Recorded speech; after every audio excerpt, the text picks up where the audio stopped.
Assalamu alaikum everyone. Welcome back to my channel Bahar Education Care. This is Bahar Alam Bahar with you. Dear viewers, আজকে আমি আলোচনা করব narration part 3.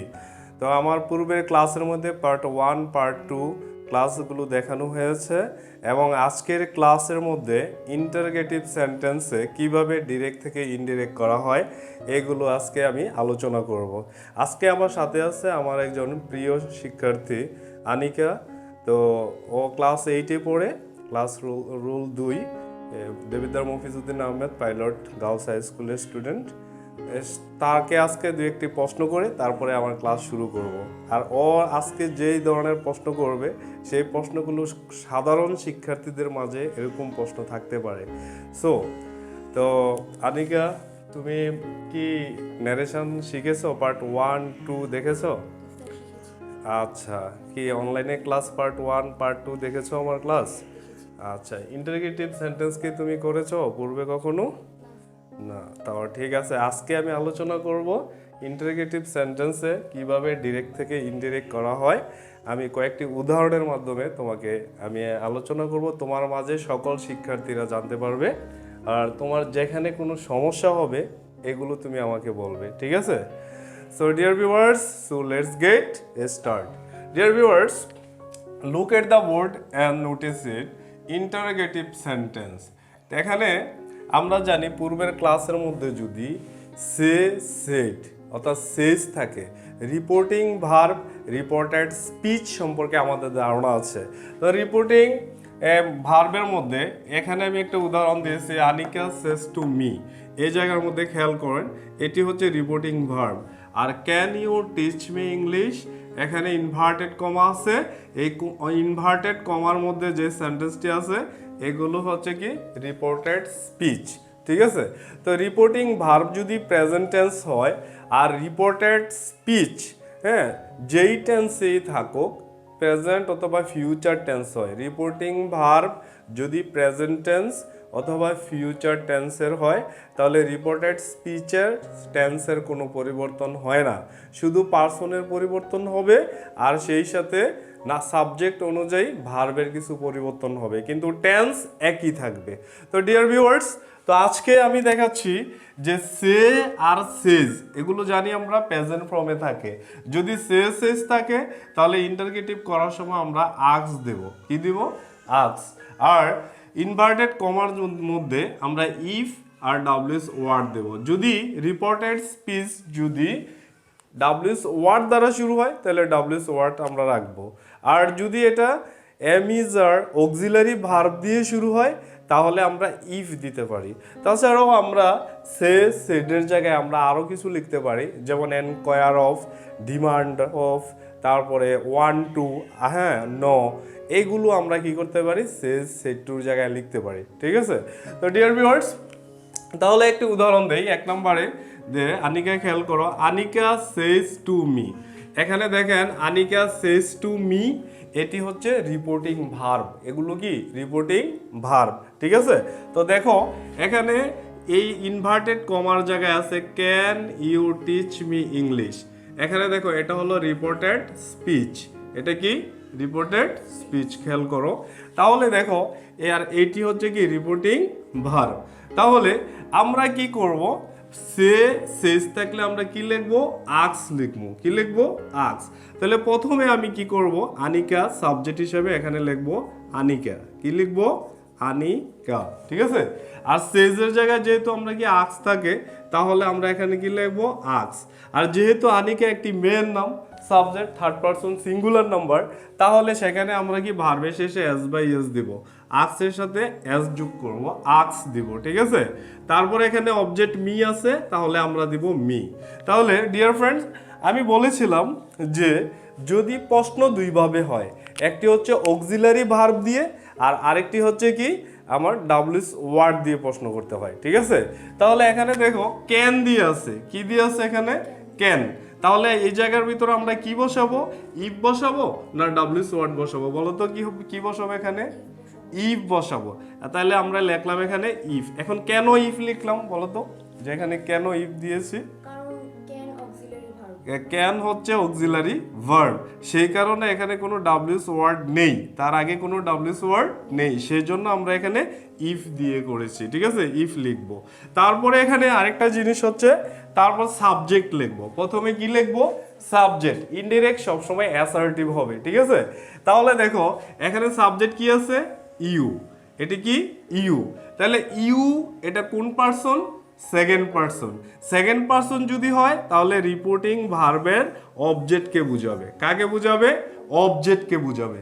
যদি reported স্পিচের মধ্যে যদি first person থাকে তাহলে রিপোর্টিং ভার্বের সাবজেক্টকে বুঝাবে।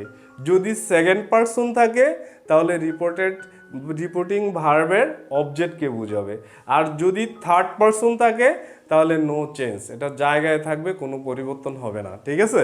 তাহলে এখানে এটা কি? ইউ সেকেন্ড পারসন, তাহলে এটা কাকে বুঝাইছে? মিকে বুঝাইছে, ঠিক আছে। তবে একটা কথা, আমি রিপোর্টেড স্পিচের মধ্যে যদি টেন্সের পরিবর্তন হবে, হ্যাঁ, আবার হবে না, যাই হোক, কিন্তু যদি পার্সন পরিবর্তন করতে হয় তাহলে রিপোর্টেড স্পিচের মধ্যে যেই পার্সনের অবস্থানটা থাকবে ওই অবস্থানটা ঠিক থাকবে, ওই অবস্থানে রাখতে হবে, ঠিক আছে। তাহলে এখানে দেখো ইউটা কোন পজিশনে আছে? সাবজেক্ট, অবজেক্ট না পসেসিভ? কোনটা আছে বলো তো? সাবজেক্ট হিসেবে আছে, ঠিক আছে। তাহলে যেহেতু এটা সাবজেক্ট আছে তাহলে এটাকে আমরা কি করব? এটা কাকে ধরছে? মিকে। তাহলে মি কি অবজেক্ট পজিশনে আছে না? অবজেক্ট। তাহলে মি এর সাবজেক্ট কি বলো তো? আই। তাহলে আমরা জানি ডিয়ার ভিউয়ার্স যে subject, object, possessive, subject, object, possessive. তাহলে সাবজেক্ট যদি আই থাকে অবজেক্ট হবে মি, পসেসিভ হবে মাই, ঠিক আছে। তাহলে যেহেতু এটা মিকে ধরছে তাহলে মি বুঝানে এটা কি সাবজেক্ট হবে আই, তাহলে মি এর সাবজেক্ট হচ্ছে কি আই, ঠিক আছে। তারপরে আমি পূর্বের ক্লাসে বলেছিলাম ক্যান যদি থাকে তাহলে এটা কি হবে? ক্যান কুড হয়। কিন্তু যদি এগুলা প্রেজেন্ট টেন্স হয় তাহলে এখানে কিন্তু পরিবর্তন হবে না। তাহলে এখানে কি আছে? যেহেতু সেজ এটা প্রেজেন্ট টেন্স আছে তাহলে ক্যানের জায়গায় কি থাকবে? ক্যান, কোনো পরিবর্তন হবে না। I can. তারপরে কি আছে? টিচ, এখানে লিখবো আমরা টিচ, আই ক্যান টিচ, ঠিক আছে। তারপরে এখানে কি মি আছে, মিটা কোন পারসন? First person. আর মি এর পজিশনটা কোন পজিশনে আছে? অবজেক্ট পজিশনে আছে। তাহলে ডিয়ার ভিউয়ার্স যদি অবজেক্ট পজিশনে ফার্স্ট পারসন আছে তাহলে এটা কাকে বুঝাবে? সাবজেক্টকে বুঝাবে। কাকে বুঝাবে? সাবজেক্ট। তাহলে সাবজেক্ট এখানে কি আছে? আনিকা। আর যেহেতু আনিকা কি একটা মেয়ের নাম তাহলে এটা কি হবে? এটার মধ্যে প্রনাউন হিসাবে আমরা কি বসাবো? শি। আর শি এর অবজেক্ট কি হবে? হার। তাহলে এখানে আমরা কি লিখবো? হার। তারপরে ইংলিশ, এখানে লিখবো আমরা ইংলিশ। তাহলে এখানে যে Anika asks me if I can teach her English. আশা করি আপনারা বুঝতে পেরেছেন। আনিকা তুমি বুঝতে পেরেছো? Okay, thank you. তাহলে next example, Sami said to me. Sami said to me, এখানে কি কোনো প্রথম উদাহরণ থেকে দ্বিতীয় উদাহরণে একটু পার্থক্য লক্ষ্য করা যায়? কি পার্থক্যটা বলো তো দেখি। প্রথম উদাহরণে ছিল সেজ টু আর এই উদাহরণে সেড টু, এখানে হবে সেড টু, ঠিক আছে। আচ্ছা, আর একটু লাউডলি বলবে। তাহলে এখানে সেড, সের পাস্ট ফর্ম হচ্ছে সেড, ঠিক আছে। তাহলে এখানে আমরা প্রথমে সাবজেক্ট কি লিখবো? সামি। আর সেড যেহেতু হয়েছে তাহলে এখানে আমরা কি দিব? আক্স এর পাস্ট ফর্ম দিব। এই আক্স থেকে কি দিব? এখানে আক্সড, পাস্ট ফর্মে, ঠিক আছে। তারপরে এখানে অবজেক্ট কি আছে? মি, তাহলে এখানে লিখবো মি। তাহলে সামি আস্কড মি, ঠিক আছে। তারপরে এই প্রশ্নটার মধ্যে কি হবে? এখানে ইনভার্টেড কমার জায়গায় কি লিখতে পারি? ইফ লিখতে পারবো। কেন ইফ লিখবো? কারণ ডু অক্সিলারি ভার্ব, তার আগে কোনো ডাব্লিউএস ওয়ার্ড নেই, সেই কারণে। তাহলে আমরা এখানে লিখবো কি? ইফ। অনেক সময় ইফ না দিয়ে আমরা ওয়েদার দিতে পারি, ঠিক আছে। তারপরে দেখো তারপরে এখন কি লিখবো? এখানে সাবজেক্ট হিসেবে কি লিখতে পারি বলো তো? যেহেতু ইউ সেকেন্ড পারসন ধরে অবজেক্টকে। কাকে ধরে? অবজেক্টকে। অবজেক্টকে। একটু দেখাও তো কিভাবে এটা হলো। ইউ সেকেন্ড পারসন ধরে অবজেক্টকে। তাহলে অবজেক্ট কি আছে এখানে? মি। মি, তাহলে এখানে লিখব মি আছে। তো মিটা কি সাবজেক্ট না অবজেক্ট? অবজেক্ট। অবজেক্ট। তাহলে মি এর সাবজেক্ট কি হবে? আই। আই হবে, ঠিক আছে। তাহলে আমরা এখানে কি লিখব? আই, ঠিক আছে, ইফ আই। তারপরে আমরা এখানে পরবর্তীতে কি লিখতে পারি? হেল্প। আচ্ছা, তাহলে আমরা এখানে লিখব কি? Help, if I help. Dear viewers, dear students, আর তোমাকেও বলছি, যদি আমরা প্রেজেন্ট ইনডিফিনিট গ্রামারের ভাষায় যদি প্রেজেন্ট ইনডিফিনিট টেন্সে থাকে, তাহলে যদি রিপোর্টিং ভার্বটা পাস্ট টেন্স হয়, তাহলে রিপোর্টেড স্পিচ প্রেজেন্ট ইনডিফিনিট থাকলে এটা পাস্ট ইনডিফিনিট হয়ে যায়, ঠিক আছে। তো পাস্ট ইনডিফিনিটের ক্ষেত্রে এখানে দেখো যে ডু ডাজ, ঠিক আছে। তারপরে কি যে সাবজেক্ট প্লাস ভার্ব ওয়ান, এটা প্রেজেন্ট ইনডিফিনিটের ইন্টারগেটিভ ফর্ম। কি ফর্ম? Interrogative form. তাহলে এটা প্রেজেন্ট ইনডিফিনিট, এটাকে আমরা কি করতে হবে? পাস্ট ইনডিফিনিটে করতে হবে। পাস্ট ইনডিফিনিটের গঠন কি? অ্যাফার্মেটিভের গঠনটা কি? সাবজেক্ট প্লাস ভার্ব টু, মানে ভার্বের কোন ফর্ম? সেকেন্ড ফর্ম, মানে পাস্ট ফর্ম। সেকেন্ড ফর্ম মানে পাস্ট ফর্ম, ঠিক আছে। তাহলে হেল্পটা কি হয়ে যাবে? হেল্পটা হেল্প। হেল্প হয়ে যাবে, ঠিক আছে। তাহলে আই হেল্পড, ঠিক আছে। তারপরে এখানে কি লিখবো বলো তো? এখানে কি আছে? মি। মি আছে। মিটা কোন পার্সন? মিটা first person. হ্যাঁ, তাহলে এটা কাকে বুঝাবে? ফার্স্ট পারসন বুঝাবে সাবজেক্টকে। সাবজেক্ট কি আছে এখানে? সামি। সামি আছে। তাহলে সাবজেক্ট কি বুঝাবে? মি, এটা ফার্স্ট পারসন। হ্যাঁ, তারপরে দেখেন এটা কাকে বুঝাবে? সাবজেক্টকে, সামিকে। সামি কি? একটি ছেলের নাম। তাহলে এটার জন্য প্রনাউন হিসেবে কি বসাতে পারি? হিম। হিম। হিমটা আসছে কোথায় থেকে? হি থেকে। সামির প্রনাউন হিসেবে আমরা হি বসাবো। হি এর যেহেতু এখানে মি অবজেক্ট পজিশনে, তাহলে হি এর অবজেক্ট কি হবে? হিম, ঠিক আছে। তাহলে আমরা এখানে লিখব হিম, ঠিক আছে। তাহলে আশা করি বুঝতে পেরেছো। ডিয়ার স্টুডেন্টস, তোমরাও বুঝতে পেরেছো, ঠিক আছে। তারপরে তোমাদেরকে আরেকটু সহজভাবে বোঝার জন্য আমি আরেকটু তোমাদেরকে বুঝাচ্ছি যে কিভাবে আমরা টেন্স চিন্তা না করেও এটাকে আমরা চেঞ্জ করতে পারি, ঠিক আছে। কিভাবে চেঞ্জ করতে পারি খেয়াল করবে। যদি এখানে আমি মার্ক করে দিচ্ছি, ডু ডাজ থাকে, কি থাকে? Do does plus subject plus verb one হয়, সাবজেক্ট প্লাস ভার্ব ওয়ান হয়, তাহলে এটাকে পরিবর্তন করতে গেলে, হ্যাঁ, তা আমরা লিখতে পারি সাবজেক্ট প্লাস ভার্ব টু। কি লিখতে পারি? Subject plus verb two. খেয়াল করেন একটু দিকে, তাহলে do does subject plus verb one. দেখো এখানে কিন্তু ডু সাবজেক্ট ইউ আছে আর হেল্প ভার্ব ওয়ান আছে না? তাহলে এটা চেঞ্জ হবে কি? Subject plus verb two. তাহলে এখানে দেখো সাবজেক্ট প্লাস ভার্ব টু হয়েছে, ঠিক আছে। তাহলে টেন্সের কথা চিন্তা না করেও আমরা কি করতে পারি? এটাকে পরিবর্তন করতে পারি। তো ডিয়ার ভিউয়ার্স, তারপরে আমরা যদি এটাকে ডিড দ্বারা করি, কি দ্বারা করি? প্রশ্নটা যদি থাকে did plus subject plus verb one, তাহলে এটাকে আমরা পরিবর্তন করতে পারি subject plus had plus verb three, subject plus had plus verb three, ঠিক আছে। তো মূলত গ্রামারের ভাষা হলো রিপোর্টেড স্পিচ যদি পাস্ট ইনডিফিনিট থাকে, তাহলে এটা পরিবর্তন হয়ে পাস্ট পারফেক্ট টেন্স হয়। তো পাস্ট পারফেক্ট টেন্সের গঠন কি? Subject plus had plus verb three, ঠিক আছে। তাহলে আশা করি তুমি বুঝতে পেরেছো। তাহলে ঠিক আছে, তারপরে আমি 3 নম্বরের উদাহরণটা, যেহেতু আমি এটা বলেছি, তাহলে এটা এখন তুমি বলো তো এটা কিভাবে হবে। এখানে Nadia said to Ananya, Nadia said to Ananya, will you go to school, will you go to school. তাহলে এটাকে আমরা কিভাবে লিখতে পারি বলো তো? প্রথমে কি লিখবো? প্রথমে নাদিয়া। এখানে লিখবো নাদিয়া, তাহলে প্রথমে আমরা লিখবো নাদিয়া। তারপরে কি লিখবো? সেড টুর জায়গায় কি লিখতে পারি? নাদিয়া আস্কড অনন্যা। তাহলে লিখবো নাদিয়া আস্কড অনন্যা, অনন্যা, নাদিয়া আস্কড অনন্যা, ঠিক আছে। কেন? সেড আছে, সের জন্য আক্সের পাস্ট ফর্ম আস্কড, ঠিক আছে। তাহলে দেখেন এই জায়গায় আমরা কি লিখতে পারি? এই জায়গায় ইফ। ইফ লিখতে পারি, ইনভার্টেড কমার জায়গায় ইফ অথবা ওয়েদার। হ্যাঁ, তারপরে আমরা এখন কি লিখবো বলো তো? প্রথমে কি বসবে?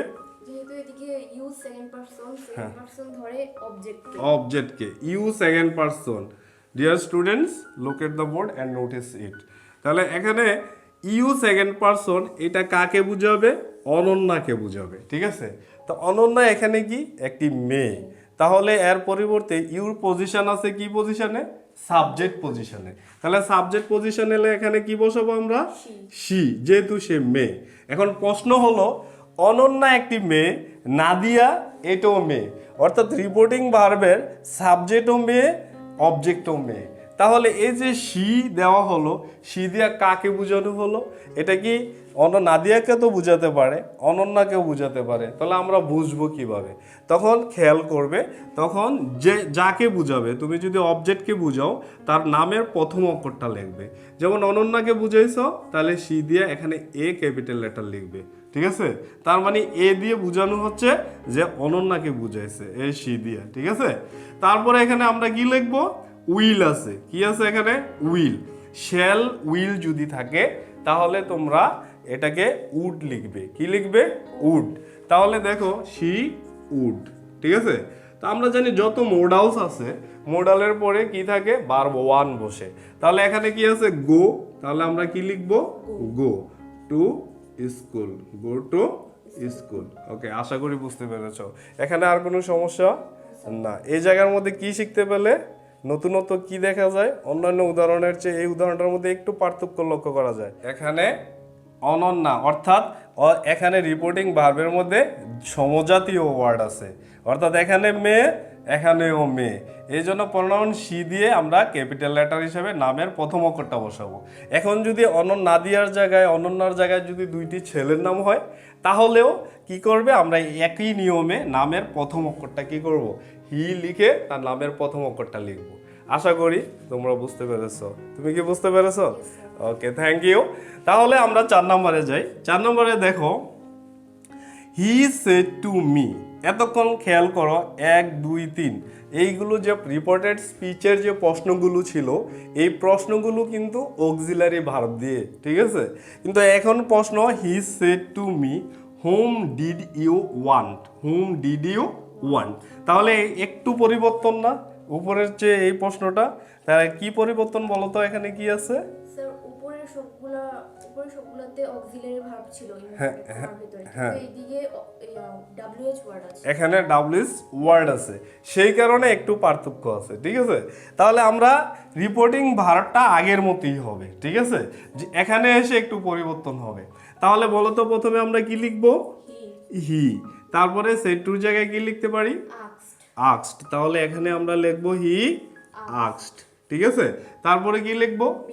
মি। এখানে দিব মি, ঠিক আছে? এখন দেখো, মনে আছে প্রথমে কি বলছিলাম? ডাব্লিউএস ওয়ার্ড দ্বারা যদি প্রশ্ন করা হয় তাহলে ডাব্লিউএস ওয়ার্ড বসে, এখানে ইফ বসে না। আর অক্সিলারি ভার্ব দ্বারা যদি প্রশ্ন করা হয় তাহলে ইফ বসাতে হবে, ঠিক আছে? তাহলে যেহেতু ডাব্লিউএস ওয়ার্ড আছে, হোম আছে, তাহলে আমরা এখানে কি লিখবো? হোম। এখানে আর ইফ বসবে না, ঠিক আছে?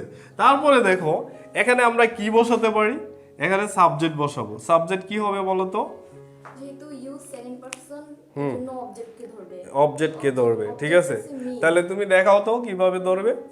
ইউ সেকেন্ড পারসন, হ্যাঁ এটা ধরবে হ্যাঁ, অবজেক্টকে, ঠিক আছে? তাহলে এখানে আমরা কি লিখতে পারি? এখানে আমরা আই লিখব। আই লিখবো। তো তাহলে তুমি লেখো তো এখানে আই। হ্যাঁ, আই লিখেছো, ঠিক আছে? হ্যাঁ, তারপরে আমরা এখানে কি লিখতে পারি? এখানে তাহলে দেখো তো, এই যে did plus subject plus verb one আছে, did plus subject plus verb one, এই ওয়ানটা কি? ভার্বের present form, base form, root form, ঠিক আছে? তাহলে দেখো did plus subject plus verb one, ঠিক আছে? থাকলে কি বসবে? Subject plus had plus verb 3। তাহলে এখানে কি লিখবে? লেখো তো এখানে সাবজেক্ট কি? আই লিখেছো, তাহলে আই এর পরে কি বসবে?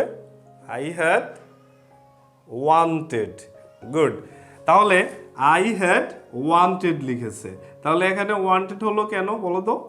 কারণ এদিকে আছে subject plus had plus verb 3। Verb 3 কখন হয় এটা? Subject plus had plus verb 3 কখন হয়? যখন did plus subject plus verb 1 থাকে। যখন did plus subject plus verb 1 থাকে। আর গ্রামারের ভাষায় কি বলে? পাস্ট ইনডিফিনিট থাকলে পাস্ট পারফেক্ট হয়, ঠিক আছে? তাহলে আশা করি dear viewers and deer guardians and my dear students, আপনারা আশা করি বুঝতে পেরেছেন যে ডাব্লিউএস ওয়ার্ড দ্বারা প্রশ্ন করলে ডাব্লিউএস ওয়ার্ড থাকে, আর did plus subject plus one থাকলে কি হয়, subject plus had plus verb 3 হয়। এখন যদি ডিড না থেকে এটা যদি ডু থাকতো তাহলে কি হতো বলো তো? ডু থাকলে আই ওয়ান্টেড হলো। I wanted, yes. তাহলে কেন? ডু ডাজ যদি থাকে তাহলে সাবজেক্ট প্লাস ভার্ব 1, তাহলে এখানে কি হবে, সাবজেক্ট প্লাস ভার্ব 2। অর্থাৎ প্রেজেন্ট ইনডিফিনিট টেন্স থাকলে পাস্ট ইনডিফিনিট টেন্স হবে, ঠিক আছে? তো dear viewers, next question, I said to him you look sick don't you.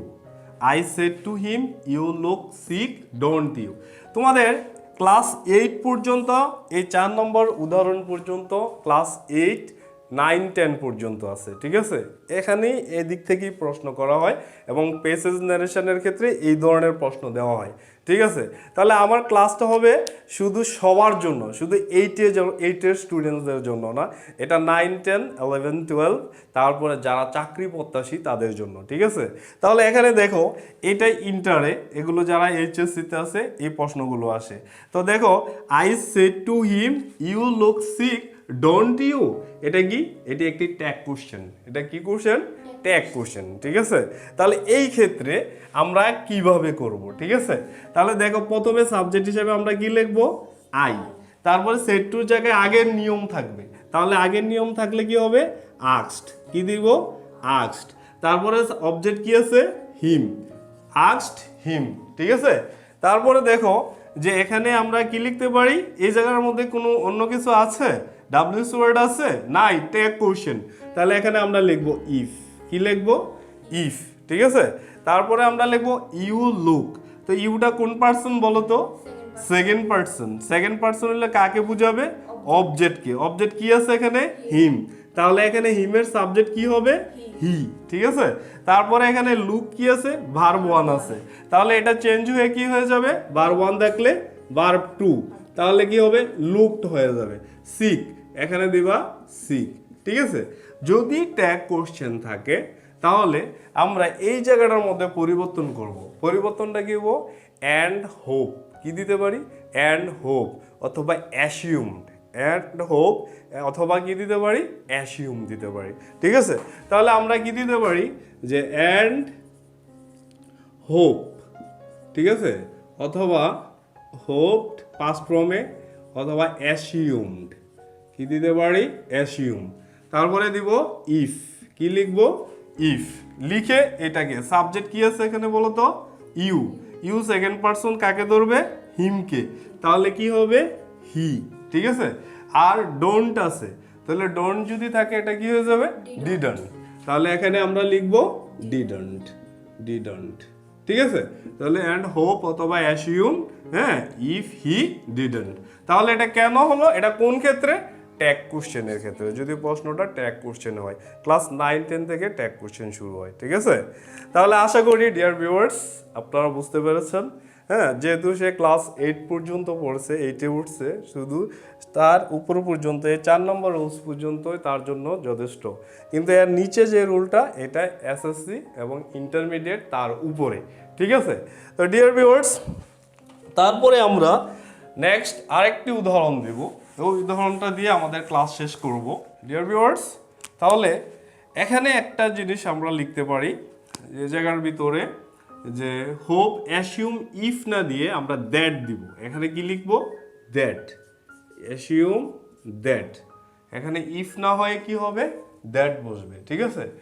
তো ডিয়ার ভিউয়ার্স, তারপরে আমরা ইন্টারগেটিভের মধ্যে আরও কিছু প্রশ্ন করতে পারে। প্রশ্নগুলো কিভাবে করে? Dear students, he said to me would you give me a pen please. এখানে দেখা যাচ্ছে এইটাও কিন্তু একটু ব্যতিক্রম, এটাও উপরের লেভেলে। তাহলে এখানে দেখো প্লিজ মানে কি? অনুগ্রহ করে, দয়া করে। তাহলে প্লিজটা আসে কোথায়? প্লিজের মধ্যে আমরা জানি গ্রামারের ভাষায় ইম্পারেটিভ সেন্টেন্সে প্লিজ ব্যবহার করা হয়, কাইন্ডলি ব্যবহার করা হয়, ঠিক আছে? তাহলে এইটা সেন্টেন্স তো তুমিও পড়েছো। প্লিজ কোথায় বসে? ইম্পারেটিভ, এবং কোথার মধ্যে? ইম্পারেটিভ সেন্টেন্সে প্লিজ অথবা কাইন্ডলি ব্যবহার করা হয়, ঠিক আছে? তো যদি এখানে ইন্টারগেটিভ সেন্টেন্সের মধ্যে প্লিজ থাকে তাহলে আমরা এটাকে কিভাবে করব? ঠিক আছে? তো ডিয়ার ভিউয়ার্স, তাহলে প্রথমে আমরা নিয়ম অনুযায়ী আমরা প্রথমে কি লিখব? সাবজেক্ট এখানে কি লিখব? হি। এখানে লিখব কি? হি। আর সেট টুর জায়গায় কি লিখব? আস্কড। তাহলে আমরা এখানে লিখব আস্কড। তারপর অবজেক্ট কি আছে? মি। এখানে লিখলাম মি। আর এখানে যেহেতু ডাব্লিউএস ওয়ার্ড নেই তাহলে আমরা কি লিখব এখানে? ইফ। কি লিখব? ইফ। তারপরে ইউ কোন পারসন? সেকেন্ড পারসন মি কে, তাহলে কি হবে? আই। তারপরে উড আছে, তাহলে would, could, had plus verb 3, had been, ঠিক আছে, হ্যাড টু, এগুলো কি হয় না, কোনো পরিবর্তন হয় না, এগুলো জায়গায় থাকে। তাহলে ডিয়ার ভিউয়ার্স এখানে উড আছে, তাহলে আমরা এখানে উড লিখবো, এগুলো কোনো পরিবর্তন হবে না। তারপরে কি? তারপরে ভার্ব 1 হয়, গিভ আছে, তাহলে আমরা এখানে কি লিখবো? গিভ। তাহলে আই উড গিভ। মি এখানে ফার্স্ট পারসন, তাহলে ফার্স্ট পারসন হলে কাকে ধরবে? সাবজেক্টকে ধরবে। সাবজেক্ট কি আছে এখানে? হি। তাহলে হিয়ার সাবজেক্ট, এখানে মি কোন পজিশনে আছে? অবজেক্ট পজিশনে আছে, তাহলে হিয়ার অবজেক্ট কি হবে? হিম। তাহলে আমরা এখানে লিখব him. A pen, a pen, him a pen, ঠিক আছে? তাহলে ডিয়ার ভিউয়ার্স এই জায়গার মধ্যে একটু পার্থক্য আছে, বা এই জায়গার মধ্যে আমরা একটু, আমি জেনে এই জায়গার মধ্যে একটু জিনিস আমি রেখে দিয়েছি। তাহলে এটা কি? যেহেতু এখানে প্লিজ আছে, এখানে আমি ফুল স্টপ দেব, কিন্তু এই প্লিজের জন্য আমরা এই জায়গায় কি লিখব? পোলাইটলি। কি লিখব? পোলাইটলি। তো ডিয়ার ভিউয়ার্স আমরা দুইভাবে করতে পারি, এই জায়গাটাকে আমরা দুইভাবে করতে পারি, এই জন্য এটা আমি একসাথে রেখে দিয়েছি। তো এই ইফ থেকে বাকি অংশ সব ঠিক থাকবে, শুধু ইফের এই হি আস্কড মি এই জায়গাটা চেঞ্জ হবে। তাহলে কিরকম চেঞ্জ হবে? এটা দুইভাবে করতে পারি। এখানে আমরা লিখতে পারবো হি পোলাইটলি, হি পোলাইটলি, ঠিক আছে? তারপর দিব asked me, politely asked me. তারপরে আমরা এখান থেকে if I would give him a pen. আশা করি আপনারা বুঝতে পেরেছেন। এখন পোলাইটলি আমরা শেষেও লিখতে পারি, যেমন কিভাবে? অথবা আমরা এটাকে he asked, he asked me, তারপরে পোলাইটলি শেষে দিয়ে লিখতে পারি, পোলাইটলি। তারপরে কি? ইফ লিখে বাকি অংশ যা আছে তাই থাকবে। ওকে, তুমি বুঝতে পেরেছ? তাহলে ডিয়ার ভিউয়ার্স আশা করি আপনারা বুঝতে পেরেছেন। ক্লাসটা একটু সময় নিলেও আমরা কি করেছি, ইন্টারগেটিভ সেন্টেন্সের যত স্ট্রাকচার আছে এগুলো আমরা বিস্তারিত আলোচনা করেছি। আশা করি ক্লাস থেকে আপনারা উপকৃত হবেন। এগুলো শুধু, এই ক্লাসগুলো শুধু ছাত্রছাত্রী নয়, এই ক্লাসগুলো যারা লেখাপড়া অলরেডি শেষ করে ফেলেছেন, বিভিন্ন প্রাইমারি স্কুল, বিভিন্ন স্বাস্থ্য সহকারী, বিভিন্ন সরকারি প্রতিযোগিতামূলক পরীক্ষার মধ্যে আবেদন করেছেন, আপনাদের সবার জন্য এই ক্লাসগুলো আপনাদের উপকারে আসবে। So that's all for today, thank you very much. তাহলে তোমাকেও ধন্যবাদ এখানে আসছো, ঠিক আছে? Okay, by.